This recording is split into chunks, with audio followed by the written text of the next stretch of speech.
프랑스 보르도 6월의 어느 일요일 오전 한 가전제품 매장 앞에 줄이 늘어섰습니다. 매장 문이 열리기도 전에 수십 명이 이미 인도를 가득 채웠어요. 이 사람들이 기다리는 것 스마트폰이나 노트북이 아닙니다. 에어컨이에요. 기온 42도, 6월인데 42도입니다. 그것도 평년이 26도, 27도였던 도시에서 말이에요. 한 달 전까지는 반팔 입고 거리를 걷던 사람들이 지금 살기 위해 에어컨을 사러 줄을 선 겁니다.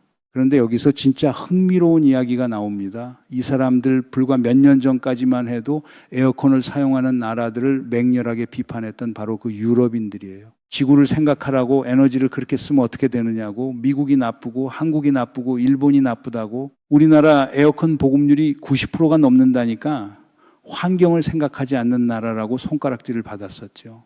그러던 사람들이 지금 에어컨을 사겠다고 줄을 서 있는 겁니다. 그것도 전통적으로 환경보호에 가장 진심이라고 자부해온 서유럽에서요. 이게 단순히 유럽도 이제 더워졌네 하고 넘어갈 이야기가 아닙니다. 여러분 한번 생각해 보세요.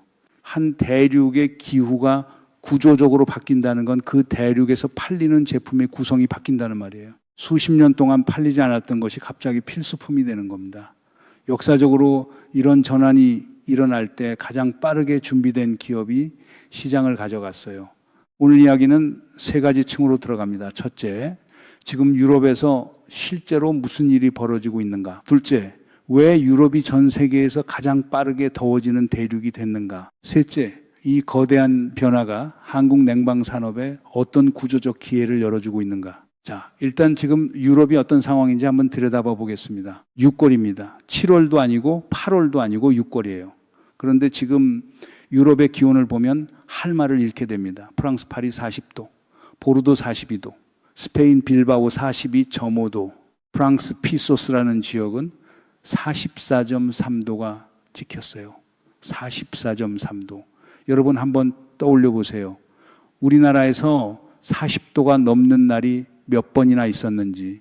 서울에서 40도 보기 힘들잖아요. 그것도 7월, 8월 한여름의 이야기인데 유럽은 6월에 44도입니다.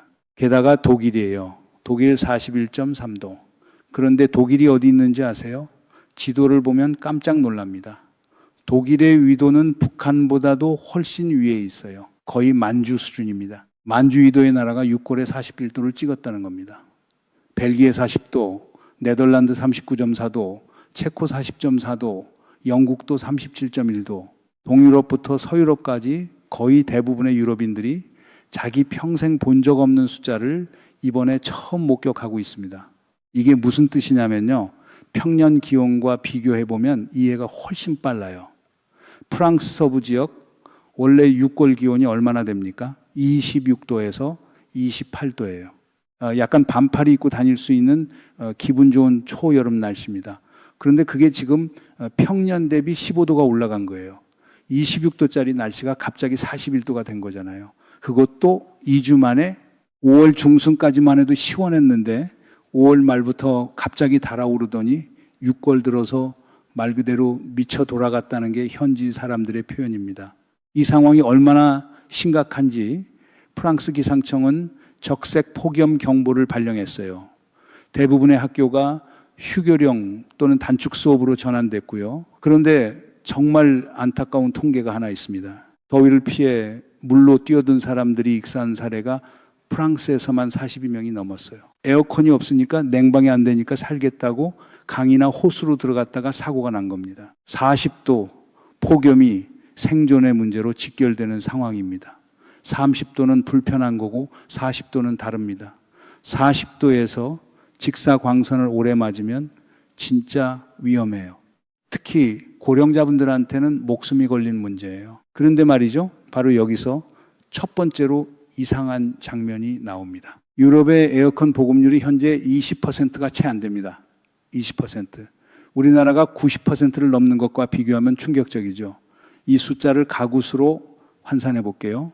유럽 전체 가구가 약 1억 9천만이에요. 그중 에어컨이 있는 가구가 20%. 그러니까 3,800만 가구 정도. 나머지 1억 5천만 가구, 한국 인구가 5천만이니까 한국 인구의 3배에 달하는 사람들이 에어컨 없이 이 더위를 버티고 있다는 뜻입니다. 그리고 이게 우연이 아니에요. 유럽은 지금까지 역사적으로 에어컨이 필요한 적이 없었습니다. 원래 그렇게 추운 대륙이기 때문이에요. 유럽의 지정학적 위치를 생각해 보세요. 위도로 따지면 우리나라보다 훨씬 위입니다. 독일이 만주 수준, 스웨덴이나 노르웨이는 알래스카와 비슷해요. 그런데도 유럽이 살기 좋은 이유는 난류 덕분이에요. 대서양을 타고 올라오는 따뜻한 해류가 유럽을 감싸면서 위도에 비해 따뜻한 기후를 만들어주는 거거든요. 역사적으로 여름에는 선선하고 겨울에는 적당히 추운 에어컨이 전혀 필요 없는 기후였습니다. 유럽 건물들을 생각해 보세요.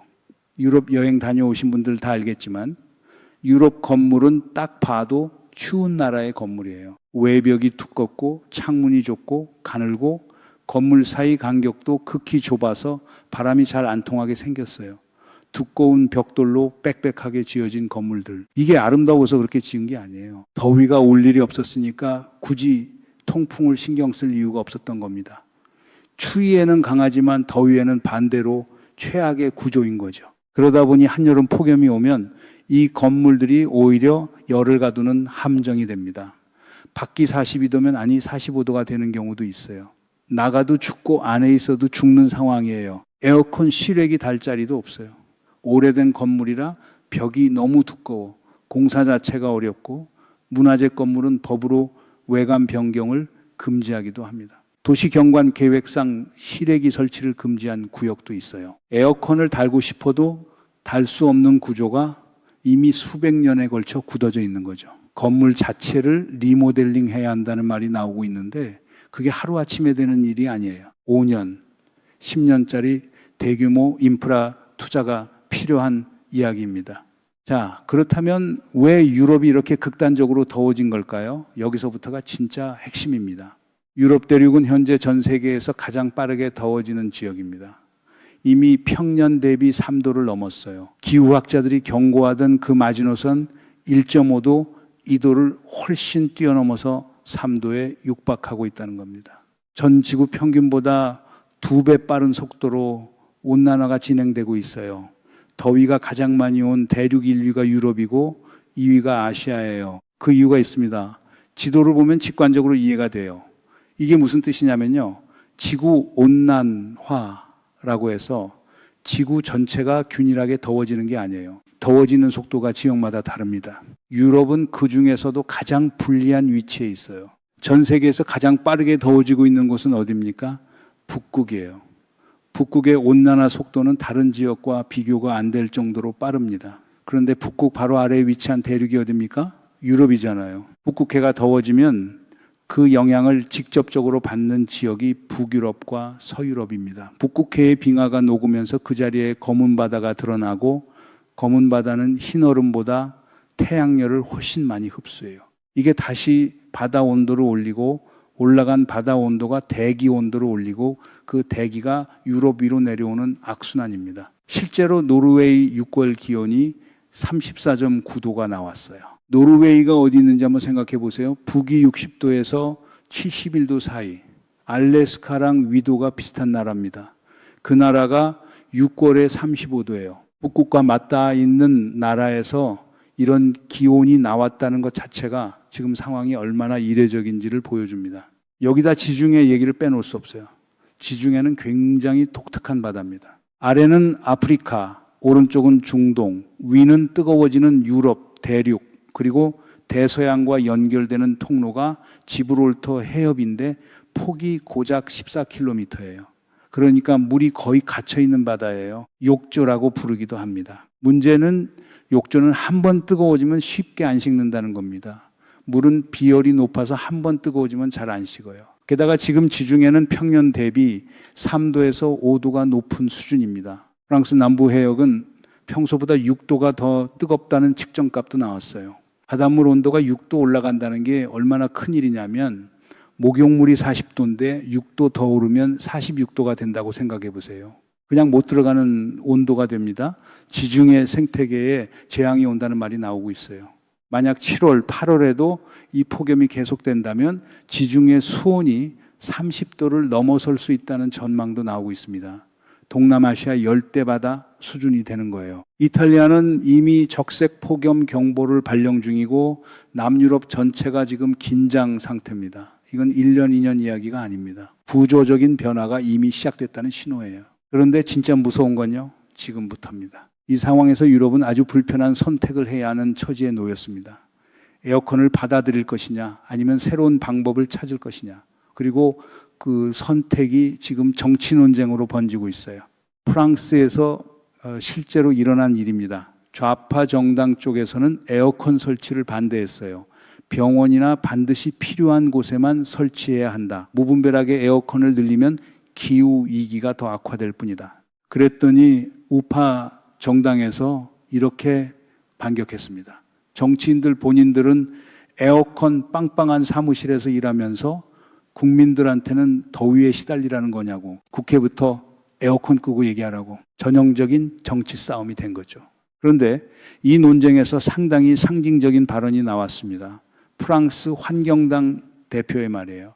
환경당, 환경보호를 가장 강하게 주장하던 바로 그 당입니다. 그 대표가 이렇게 말했습니다. 에어컨 없이는 도저히 안 되는 곳들이 있다. 40도가 넘어가면 어떻게 하느냐고. 여러분, 이게 왜 중요한 발언인지 한번 생각해 보세요. 환경당 대표라는 사람이 에어컨의 필요성을 인정한 겁니다. 이건 단순한 개인 발언이 아니에요. 유럽에서 수십 년 동안 에어컨은 악이라는 도덕적 프레임을 주도해온 세력이 스스로 후퇴하는 순간입니다. 한번 이런 발언이 나오면 그다음부터는 에어컨을 사도 죄책감을 덜 느끼게 돼요. 소비자 심리에서 금기가 풀리는 거예요.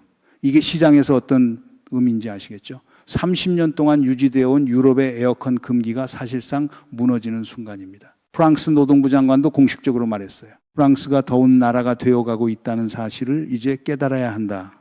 사회는 이에 적응해 나갈 것이라고. 기후변화의 최대 피해지가 되어버린 유럽에서 에어컨 모먼트가 도래하고 있다는 표현까지 나오고 있습니다. 여기서 정직하게 짚고 넘어가야 할 부분도 있습니다. 에어컨이 늘어난다는 게 기후 문제를 해결하는 게 아니에요.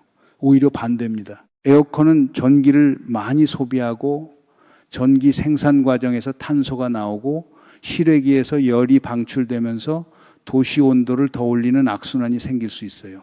에어컨이 확산될수록 온난화가 가속된다는 역설이죠. 재생 에너지로 전환하지 않은 상태에서 에어컨만 늘어나면 단기적으로는 사람이 살아남아도 장기적으로는 더 큰 문제가 생긴다는 비판이 완전히 틀린 말은 아닙니다.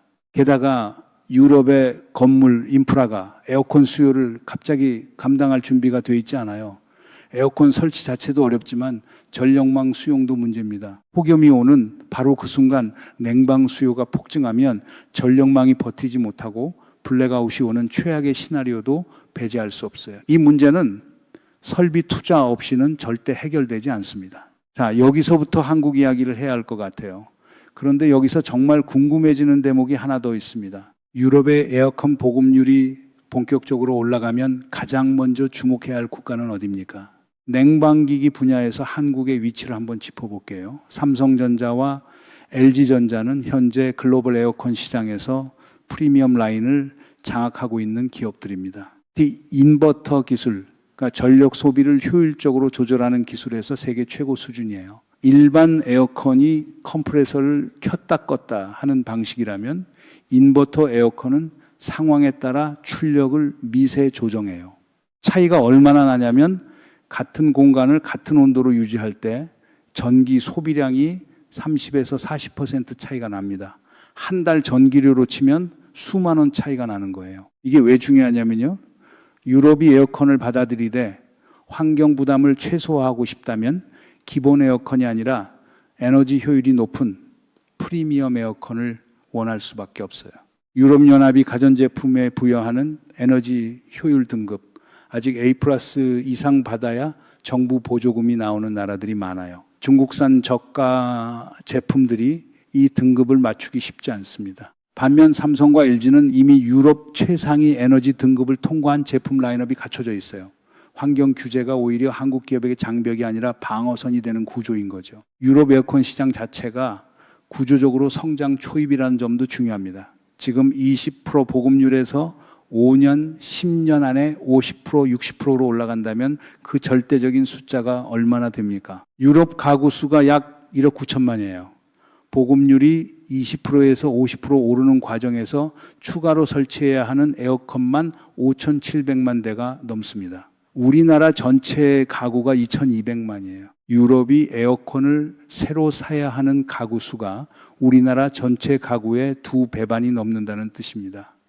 이건 시장 하나가 새로 열리는 수준이 아니에요. 대형 대륙 하나가 냉방 인프라를 처음부터 쌓는 겁니다. 그리고 인프라 문제, 앞서 말씀드린 건물 리모델링 이슈도 한국 기업들에게 기회입니다. 실외기를 달기 어려운 유럽 건물에 맞춘 소형 스플릿 시스템이나 창문형 에어컨, 이동식 에어컨, 수요도 동시에 올라가거든요. 실외기 없이 창문만 있으면 설치 가능한 에어컨, 콘센트만 꽂으면 바로 되는 이동식 에어컨, 이런 제품들이 갑자기 유럽에서 찾는 제품이 된 겁니다. 삼성전자와 LG전자가 이미 이런 다양한 형태의 제품을 갖추고 있어요. 오히려 유럽의 특수한 건물 사정이 다양한 폼팩터 제품을 가진 기업에게 유리하게 작용합니다.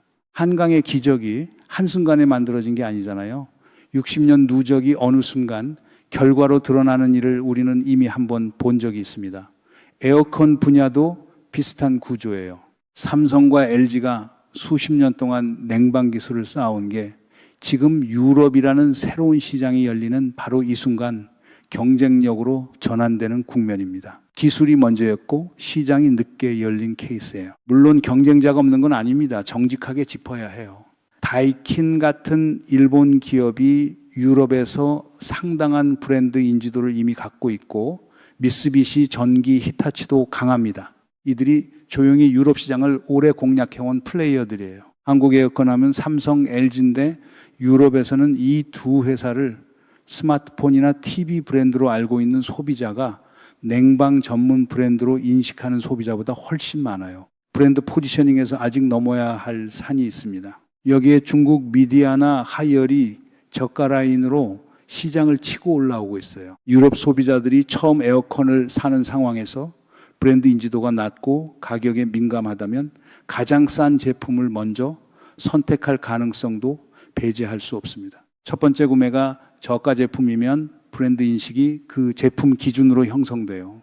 나중에 프리미엄 시장으로 올라오기 쉽지 않아집니다. 이건 에어컨 시장만의 이야기가 아니에요. 가전, 전자제품 전반에서 중국이 저가로 시장을 먼저 점유하면 한국이 올라갈 공간이 좁아지는 패턴이 이미 여러 차례 반복됐습니다. 그리고 한국 기업들이 이 기회를 실제로 가져가려면 현지 서비스망 확충이 반드시 필요합니다. 에어컨은 설치와 AS가 매출과 직결되는 제품이에요. 제품이 아무리 좋아도 설치해 줄 기사가 없으면 팔 수가 없습니다. 우리나라에서도 여름 성수기에 에어컨 AS 기성호에 연락하면 2주, 3주 뒤에 온다고 하잖아요. 그만큼 수요가 폭발할 때 서비스 인력이 병목이 됩니다. 유럽 현지의 설치 기사망과 부품 공급망을 얼마나 빨리 얼마나 촘촘하게 구축하느냐가 이 에어컨 모먼트에서 한국 기업들이 실제로 얼마나 가져가느냐를 결정할 겁니다. 자, 이 이야기가 우리 생활과 구체적으로 어떻게 연결되는지 한번 생각해 볼게요. 삼성전자와 LG전자 주식을 가진 분들이라면 지금 이 흐름을 주목할 필요가 있습니다. 두 회사의 냉방 사업부는 그동안 반도체나 TV 사업부에 비해 크게 주목받지 못했어요. 그런데 유럽 에어컨 시장이 열리면 이야기가 달라집니다. 두 회사 모두 가정용 에어컨뿐 아니라 대형 빌딩이나 상업시설에 납품하는 시스템 에어컨 사업도 하고 있어요. 유럽 건물들이 리모델링 되면서 이쪽 BB 사업이 먼저 움직일 수 있습니다. 그리고 냉방기기 수출이 늘어나면 수출 품목 다변화에도 긍정적이에요. 반도체, 자동차, 조선에 집중된 구조에서 한 축이 더 생기는 겁니다. 그보다 더 가깝게 이야기하면요. 삼성전자와 LG전자 냉방사업부에서 일하는 엔지니어들, 협력업체에서 컴프레서나 열교환기를 만드는 분들을 생각해 보세요. 수원, 창원, 광주, 이분들의 일감이 유럽 폭염과 연결되어 있습니다. 시장이 열리면 고용이 늘어나고 고용이 늘면 협력업체로 그 효과가 전달됩니다. 유럽에서 에어컨 하나가 팔릴 때마다 어딘가에 우리 공장 직원이 그 부품을 만들었을 수 있어요. 자, 오늘 이야기에서 제가 처음에 던졌던 장면으로 돌아가 볼게요. 6월 아침, 보르도 가전제품 매장 앞에 줄을 선 사람들. 그들은 에어컨을 사면서 아마도 죄책감을 느꼈을 겁니다. 환경을 위해 에어컨 없이 살겠다고 오랫동안 주장해 왔는데 막상 42도가 되니까 그 신념이 흔들렸을 거예요. 그게 잘못된 게 아니에요. 40도 앞에서 신념보다 생존이 먼저인 건 당연한 겁니다. 그런데 바로 그 순간이 30년 동안 묵묵히 에너지 효율을 높이고 인버터 기술을 개발해온 한국 냉방 산업에게는 기회의 문이 열리는 순간이기도 합니다. 유럽이 스스로 쌓은 에어컨 금기를 스스로 허무는 순간 그 자리에 들어갈 준비가 가장 잘 되어 있는 기업이 어디냐는 질문. 그게 오늘 이야기가 남기는 단 하나의 결론입니다.